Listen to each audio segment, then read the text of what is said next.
is a fairly old idea in the database world that without some form of automated testing, it is impossible to cover all enough of the possible space of all queries.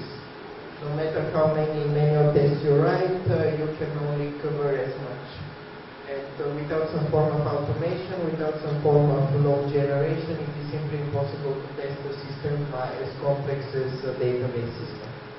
And furthermore, some people would say that it is impossible to algorithmically prove that a certain database system is correct. And the only way to make sure that it works is with testing, and again, functional manual tests are not sufficient. Especially in high concurrency environments, you need to have automation, you need to have automatic log generation and automatic query generation.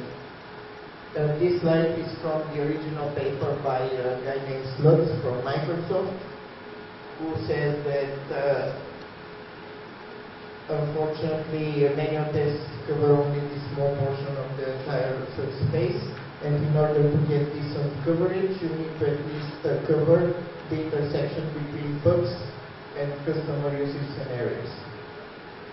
So it is assumed that every database system has tools for automatic query generation, and now we have such a tool for MySQL, and the tool is open source and ready for your enjoyment.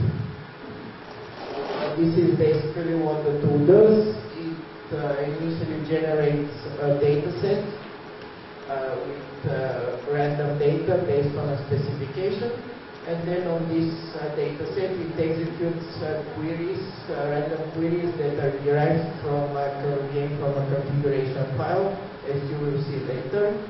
The configuration file describes the queries that will be generated, and at the same time the tool is capable of not just running the queries in the code that things will crash, but it is also capable of validating the results from certain queries, and in general it is capable of monitoring the server while the test runs. So if something else besides the crash goes wrong, then the test will identify the problem and report it. And this is the web page with the documentation. It is called MySQL Forge, and the tool is GPL. And here are the basic features. It supports Linux, Solaris, including native Windows Pro, and is fully automated with the idea that a test run should be able to run unattended and provide an equivocal pass-fail indication, meaning that the idea that you run the test, that you run top in a separate console window in order to check on your server, this does not scale. So we need a setup where a test can run on its own, so that we can have, say, 1,000 tests run overnight or over the entire week. And in addition to reporting a pass or fail indication, we have an XML format which is capable of describing the entire result of the test, meaning that XML will contain not just the pass-fail, it will also contain backtraces, diagnostic information, and so forth. And the tool is capable of producing those XML reports. And the tool is also highly customizable in a sense that it can generate any SQL query that can be expressed in an SQL grammar. It can generate data with various field types and context for those fields. And it supports a plugin architecture where you can write your own Perl code, which will validate the test and report success or failure.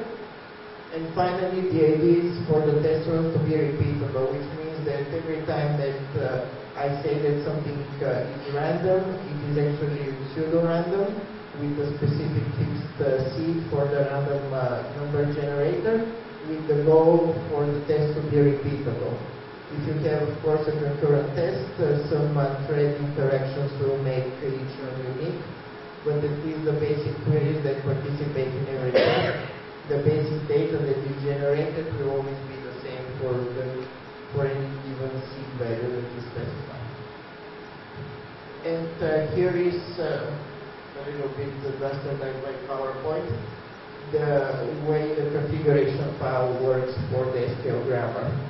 So you have on the top an element called query, which in this particular example can be either select or an update.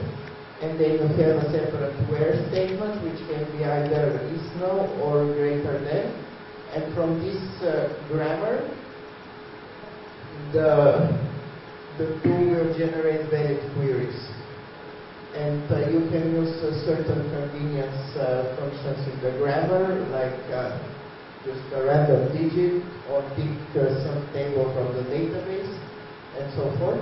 And when you feed this configuration file to the tool, it will generate, say, 10,000 of those queries and run them either concurrently or sequentially to produce a test.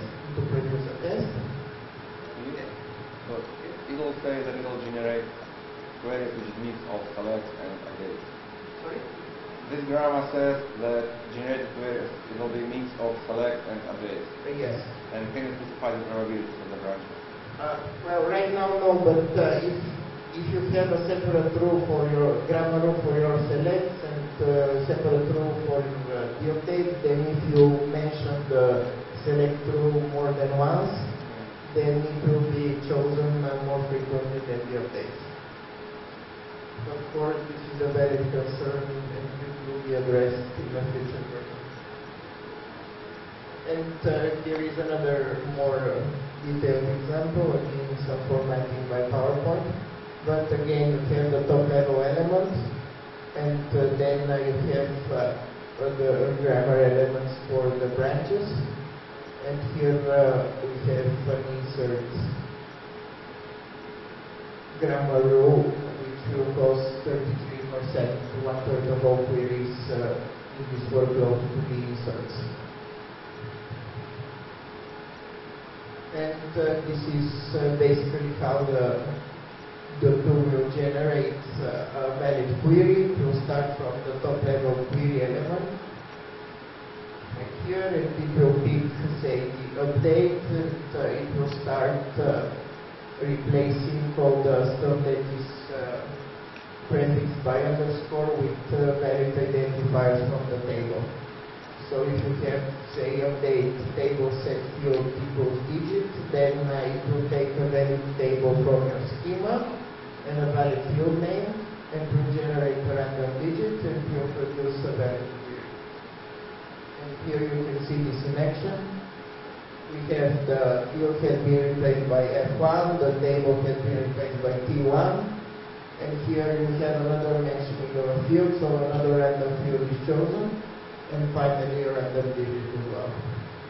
And in addition to digit, we support various integer sizes, we support strings with various lengths, dates, times, and other stuff. And here is an example of a valid query from a valid test, which tests semi-join. It is a fairly complicated grammar, and you can see that a lot of random elements have been generated. And you start with a random table in the from clause, and then you have a random subquery. And this entire query will hopefully be executed with the semi-join optimization. So it's a valid test for semi-join. And the original tool by Microsoft generated queries that were much more complicated than that, involving several levels of nesting and so forth. And you can go any complexity you need. Depends on what you're trying to achieve. You can have either very complicated queries from a very complicated grammar, or you can have very simple grammar that will create the simpler queries, which will hopefully cause hard currency. It's up to you. This is entirely customizable. And the special thing about this tool is that, as I said, it's not just about running the query and hoping for a crash. You can do better than that. We have what is called the validators, which is a piece of Perl code that is run for every query. After the query is executed and you have the result set, you are able to validate it and determine whether you're satisfied with the result. And if you're not, then your code can signal the failure for the test and produce a diagnostic report in XML format. And you can also run extra queries after the main query to further validate your result. And we have ready-made validator which compares to database servers, meaning that it will run the same random query that was generated against two servers, which opens the possibility for a huge number of tests. For example, you can compare a new storage, the responses returned by new storage engines to the ones returned by NoDB. Or you can compare the 6.0 semi-join optimization with a 5.1 server, and so forth. And the tool will take care of actually running the queries against the two servers, actually start the servers, and will report in a nice list if the results are different. And we also have a module which validates replication. The tool can start two servers in a replication scenario and check after each query whether the state is still there, whether it has not stopped, and whether it has not diverged from the master.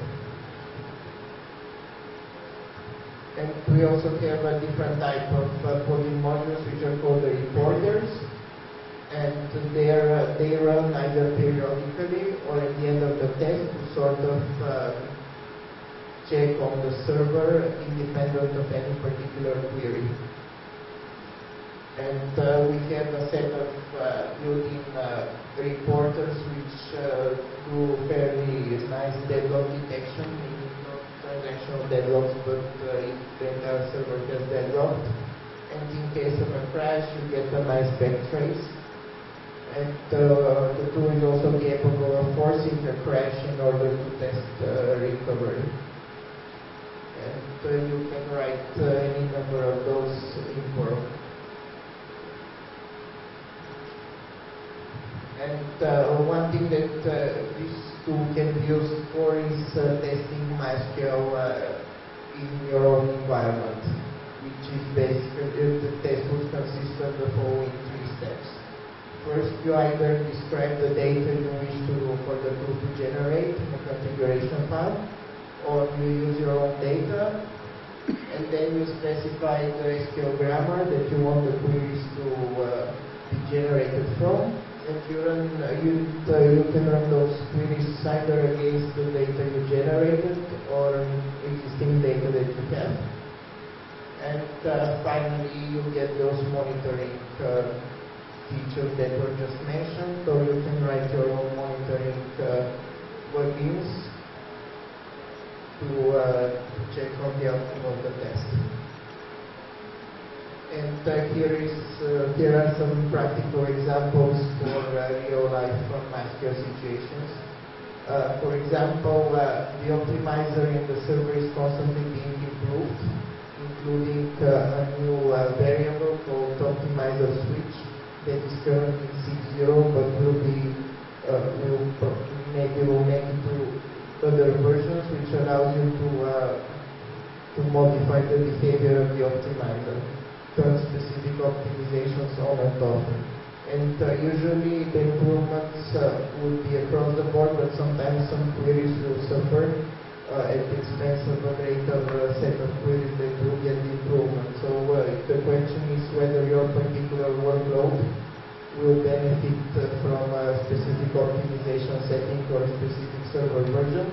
You can answer this question by expressing the queries that you want to run in a grammar file, and then running them against an old and a new server or two servers that are configured differently. And the two will report whether the results that you get are still the same, and you can create a POSIT module that will run explain on those queries and check the explain output or check the runtime of the queries in order for you to know whether your particular workload will benefit from a certain setting or a certain server version. And this does not apply only to the optimizer, but basically any option of the server you can turn on and compare the results against a reference server. And the same reasoning applies to the replication.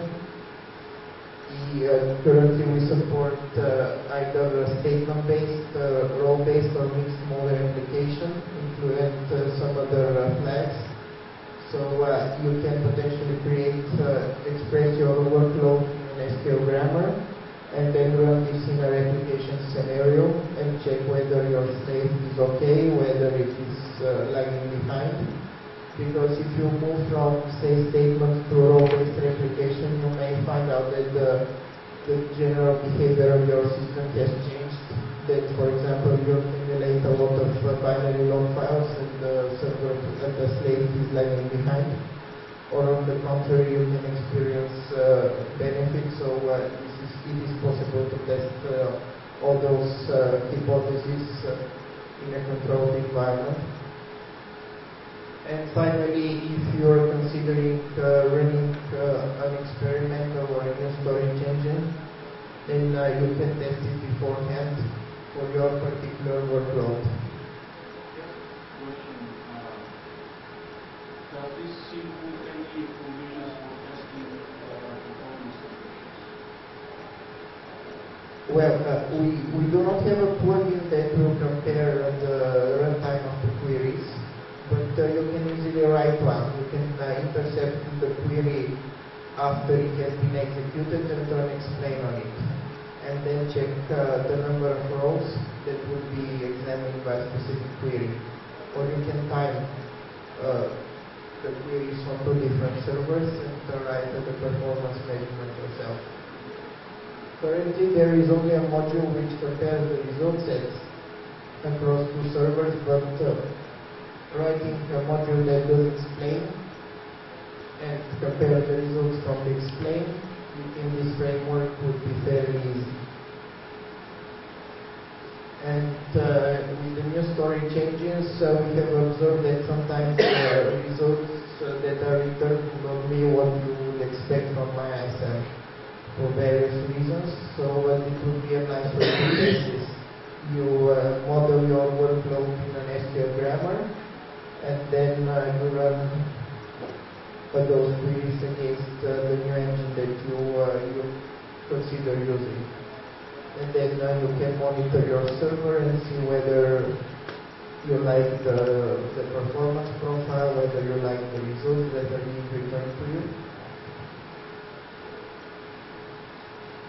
And we have a further set of modules which test the following stuffing for storage engines. First of all, we can compare the results returned by a new storage engine to either MyISAM or InnoDB, depending on whether the new engine supports transactions or not.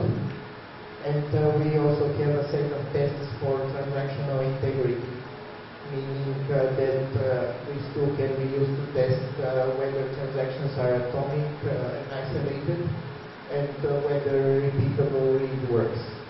And the test for repeatable read is fairly easy, which is every time a random select is generated by the tool, a very small piece of Perl code runs the same select over and over again a few times. And the results should match the definition of repeatable read. And furthermore, you can add a few extra use index or force index into the original query, and still the select must return data that is compatible with repeatable read. We also have a set of tests for durability and recovery, which basically rely on crashing the server, bringing it back up, and executing queries against it to verify that the data is still there and that it is correct, that no transactions have been lost. And the tool also allows the same test to be run several times with different configuration options. For example, you can specify that the same test must be run against tables with 1,000 rows and tables with 10,000 rows, or with character fields that are, say, 200 bytes on the average, or ones that are 2,000 bytes. And you specify those combinations in a configuration file, and you tell the tool, run me 1,000 tests. And it will start running random tests and permutate to the options that you have specified. And this will actually be a stress test that is never the same. So if a certain bug is only reproducible with, say, a small table and large fields, then the tool will eventually run the proper tests to get this bug. Great questions. Yes, please. So to that point, if you find a bug in the middle of testing, then you're not guaranteed. If you give it the same random seed, you're going to get the same set of tests the next time around. Yes, if the test is not concurrent, then it is perfectly repeatable. There is no such thing as pure randomness. Everything is controlled. For concurrent tests, however, it is always a possibility that due to the threading library or to the operating system schedule, no two test runs will be identical. However, what we do in this case is we at least we obtain the core if it's a crash. We obtain a backtrace, and in general we try to make it easy for the developers to fix the bug even if it's not repeatable. If we test recovery, then for example we save the database files before we test the recovery. Therefore, if there is a recovery bug, the original database files are available for examination. And this way, even a non-repeatable test run is useful because the tool allows a lot of information to be saved. And in the future, hopefully recorded in a database using the an XML format. And I will, after the slides, I will give an example. Can it open many connectors to the server and use different grammar files to different things? You want one client doing all the updates and the other one doing select or something like that? Yes, you can do that. Within a single grammar file, you can say, I want one thread running just outer table, for example, and the other threads running selects. You can do this. And this is about testing recovery. The way we do it now for our storage engines, we kill the server with Q9, and then we bring it back up and we run various checks to validate the data. Either if the data is not in a specific format, then what we do is we walk the table back and forth using various table access methods. We do first the full table scan, and then we do index scans on all available indexes. And we make sure that the table looks the same no matter how you access it. If the storage engine supports check, analyze, optimize, repair, and so forth, we run those as well. And in general, we arrive at the conclusion whether recovery was successful or not. If the data was prepared properly, then we can run even additional tests. For example, we have a workload with what is called zero-sum transactions, which is based on the premise that in a banking system, money would never get lost. They would simply be moved from one account to another. So we have an SQL grammar file which describes such zero-sum transactions. It basically takes a random amount of money from one bank account and deposit it into another. And when this grammar is used against the database, you are certain that at any given time the sum of all integers in the table should be constant. And we use this for recovery testing. After we crash the server and bring it back up, we check whether this assumption is still true. And we also have a test which checks whether the transactions were indeed durable, meaning that they were indeed safe to disk. And this is done by issuing the same transactions against two servers. And you crash the first one, and after you bring it back up, you make sure that they are still on the same page. And those can all be used to test, for example, the Falcon storage engine and Maria as well. And we are planning for even more sadistic crashing tests, including cutting server power, either using a virtual machine or even a remotely controlled power strip, which is also possible to automate with the correct management software. Okay, this is basically it. I will give a demonstration in just a second, but this is my name, I'm Philip Stott, my email, the location of the code on Launchpad, and the location of the documentation on MySQL Forge. And everybody is welcome to try this tool, and if you have a certain test in mind, and if you are wondering whether it can be expressed with this tool or not, then please drop me a line, and I will work with you to hopefully make it work out. And here is you guys see this, or I need to do it even more? Okay, so you see here that the tool takes the location of your MySQL binary, and then the name of the grammar file that contains the queries to be generated. And if you do not specify what data you want to be created, then a default set of tables will be created for you. You get a table with 0, with 1, with 10, 100, and 1,000 rows. So various combinations are exercised.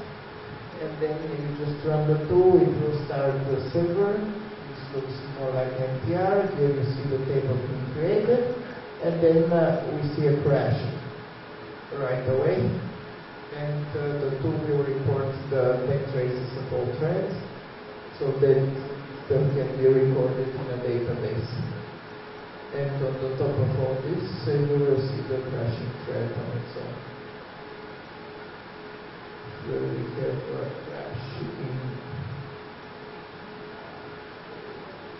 in optimized join lists or something.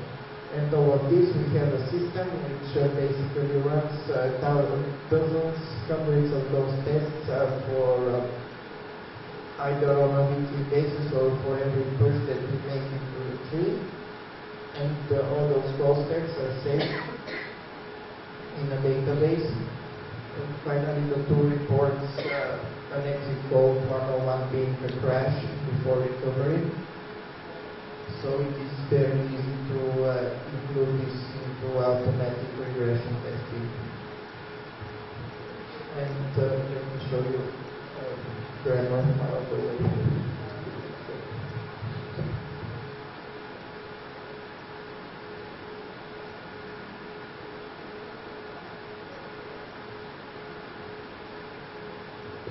Okay, this is the grammar file from the example that just crashed.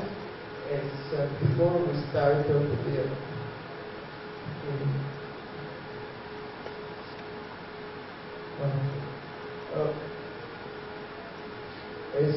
before we start with the grammar rule named query, which describes in this particular grammar that we are only interested in selects. And then we have certain grammar rules that will be gradually expanded one by one as the query is generated. For example, this select option is defined further down in the grammar file somewhere to be either empty or that include the distinct keywords. So half of the queries will have nothing under select option, and the other half have distinct. And then we have another select item rule, which is either a specific field name or a field name with some aggregate function, and so forth. The query will be built piece by piece. And the interesting thing is that you can also include the furrow code in the grammar file, meaning that if there is a concept or a query that you want to generate, which is impossible to express as a your grammar file YAML style, you can add some furrow code to make it work, which is described in the documentation. Let me show you how. Is there any chance that you can put a tool to generate invalid SQL errors? What can happen is the tool will classify all errors into various types. So if you have a syntax, if you have a really invalid syntax in your SQL, the tool will report that so you can fix your grammar.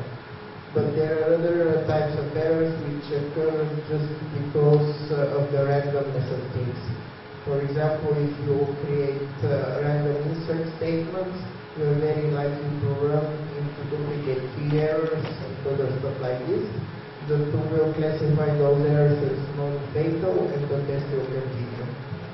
So it is not a requirement that your grammar is perfect and your queries is perfect. The idea is to generate thousands, if not millions of queries, and even if certain queries do not make sense, even if they return no data or otherwise make no sense, then maybe other queries in your test will actually make sense, to actually expose bugs, and to actually test whatever you're supposed to test. We're talking about testing on a massive scale. We have several machines that are running those tests around the clock almost. So a single query does not really matter for the success of the entire enterprise. It is all about good numbers and exercising as many combinations as possible.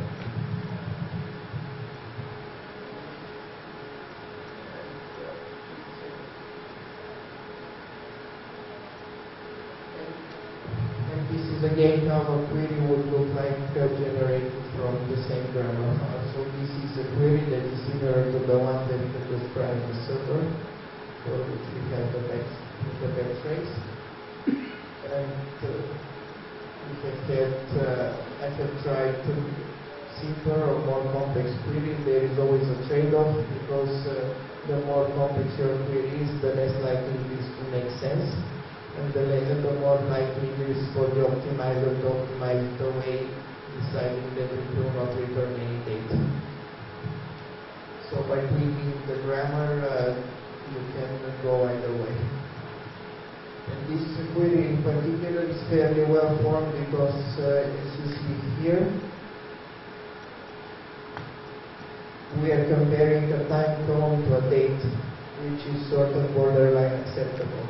But depending on your grammar and the way you specify things, you could be comparing a time column to a string or even to a blob, which is useful for certain types of tests and not useful for others. So it's entirely configurable. It is up to you whether you want to make your queries well formed or whether you want to just try and see whether invalid queries will also work. And if the query was generated with, say, an equal sign here, then it will very likely return no rows. But since we have both equal signs and we return them unless they're in the same grammar, then at least some queries will return rows. And the paper by Microsoft says that if you get 50% success in your select, then this is a good, given the fact that so many things can go wrong, the optimizer can decide at any time that the query will never return a row. And just a quick, I want to show how the Perl plugin models would look like.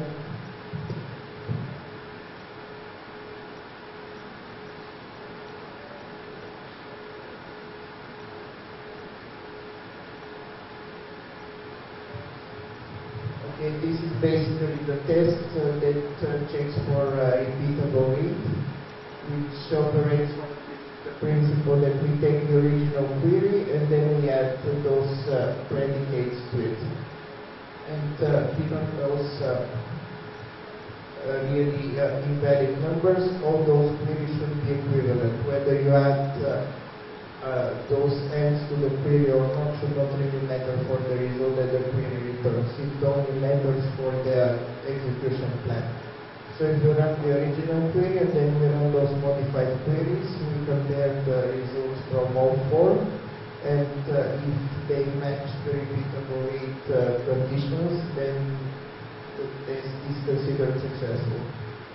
And here we have a validate Perl procedure, and this procedure is called for every query that is generated.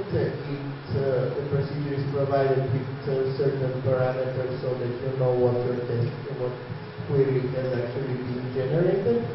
And then it's a matter of taking the original query, adding one of those predicates to it, and running the query again.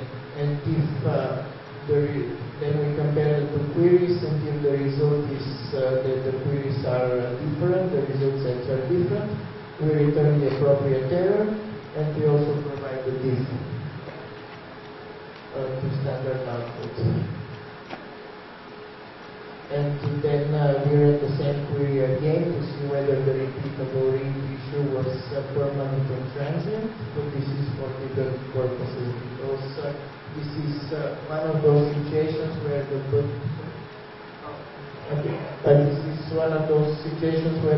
may be gone on the next transaction. So your only chance of debugging it is while it happens. So as you see with Perl, we can dump as much diagnostic information as is required to actually get the bug. And finally, we return either success or failure. And if we return okay, then the test will continue on to the next query. Questions?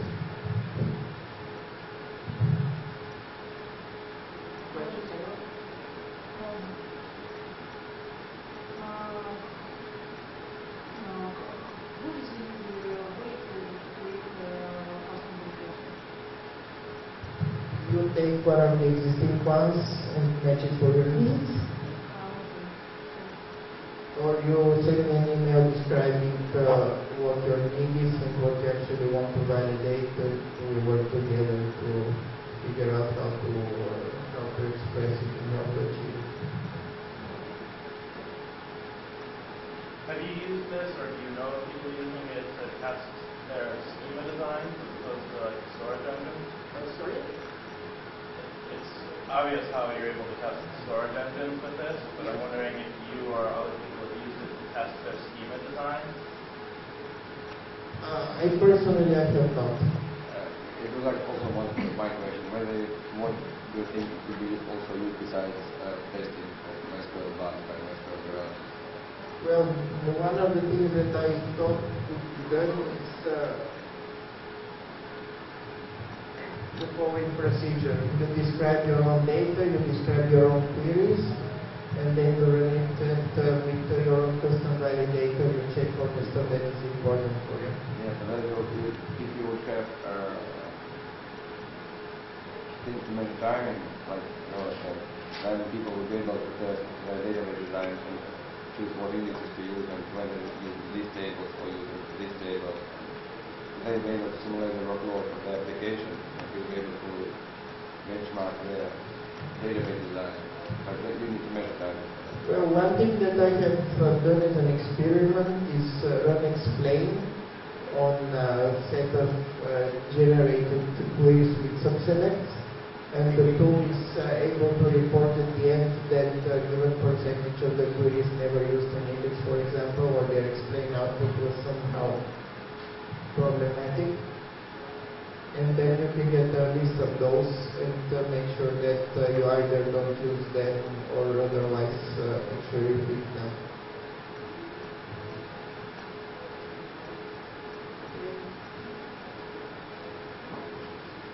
Thank you very much.